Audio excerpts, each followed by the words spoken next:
Сәлеметсіңдер ме балалар? Қазақ тілі сабағын бастаймыз. Бүгінгі сабақта қолданылатын әдіс-тәсілдер: ойын, тез тауып, бөгелмей айт. Ойымызбен бөлісейік, оқиық, болжайық, зерделі сұрақ, дәлелді жауап. Оқу мақсаттары: мәтіннің тақырыбымен берілген суреттер бойынша мәтіннің мазмұнын болжап, сұрақтар құрастыру және жауап беру. Негізгі туынды зат есім, сын есім, етістікті анықтау. Сабақтың мақсаты: оқушылар мәтіннің мазмұнын болжайды, пікір білдіруге бағытталған сұрақтар құрастырып жауап бере алады. Сөздерді ережеге сай сауатты жаза алады. Негізгі және туынды зат есімді анықтайды. Армысың ару күн, армысың жақсы дос, бос өтпей әрбір күн, білімге білім қос. Сабақтың басы: топқа бөліну қарлы кесек тәсілі бойынша. Жаңа тақырыпты ашуға дайындық жасайық. Ауызша сұрақтар қоя отырып ережелерді қайталау. Балалар, ертегі құрастырғыларың келе ме? Мен ертегіні бастаймын, ал сендер маған көмектесесіңдер.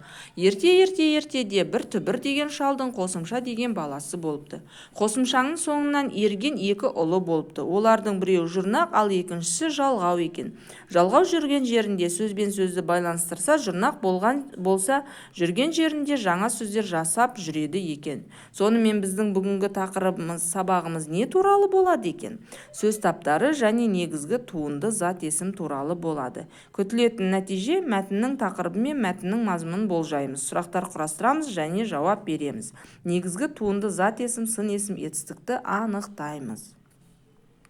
Ойын, тез тауып, бөгелмей айт. Топ басшылар сұрақтарды алады. Кітап, дос, егін, орын, түбір сөздеріне тиісті жұрнақтарды қосып, туынды сөздер жазу. Таза, мал, ас, ән, түбір сөздеріне тиісті жұрнақтарды қосып, туынды сөздер жазу. Көп нүктенің орнына негізгі зат есімді қойып жаз. Дескрипторлар: берілген зат есімдерден туынды сөз жасады, қатесіз сауатты жазды, уақытты тиімді пайдаланды. Топтар сағат тілімен бірін-бірі бағалады. Сабақтың ортасында «Менің атым Қожа» фильмінен үзінді және фильм бойынша түрлі сұрақтар қойып талқылау ұсынылады. Тапсырма: келесі ойымызбен бөлісейік. Ортақ тақырып: өнер. Қандай өнер түрлерін білеміз? Бейнелеу, әуен, көркем шығарма, би және тағы басқа. Бейне жазба немесе суреттер көрсету арқылы. Келесі дескриптор мұндағы мәтіннің тақырыбын болжады. Оқиық, болжайлық, оқулықпен жұмыс. Топ-кадр әдісімен оқиды, әрі қарай не болуы мүмкін? Топтың басқа мүшелері болжап айтады. Қарамен жазылған тұяқ серіппей, қатып, титықтап деген сөздерді қалай түсінесіңдер? Дескрипторлар мәтіннің тақырыбы мен мәтіннің мазмұнын болжады, сұрақтар құрастырды және жауап берді. Негізгі туынды зат есім, сын есім, етістікті анықтады. Енді балалар, дәптермен жұмыс. Бірінші тапсырма: көп нүктенің орнына оқулықтағы мәтіннен қажетті сөздерді тауып жазу. Екінші тапсырма: сызба арқылы сөздерді сәйкестендіру. Туынды зат есімдерді қатыстырып, үш сөйлем құрастырып жазуымыз қажет екен.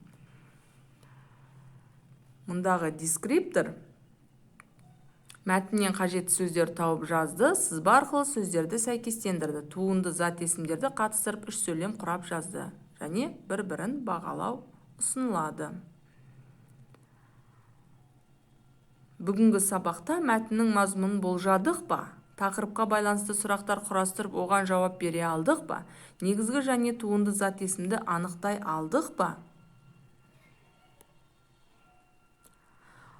Олай болса, балалар, бүгінгі сабаққа кері байланыс. Зерделі сұрақ, дәлелді жауап, кері байланыс, бармақпен өз-өздерін бағалау.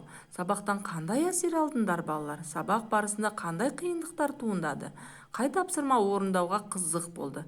Білімдеріңді қай тапсырманы орындағанда толық жеткізе алдыңдар? Балалар сұрақтарға жауап береді. Назар қойып тыңдағандарыңызға рахмет. Сау, саламатта болыңыздар.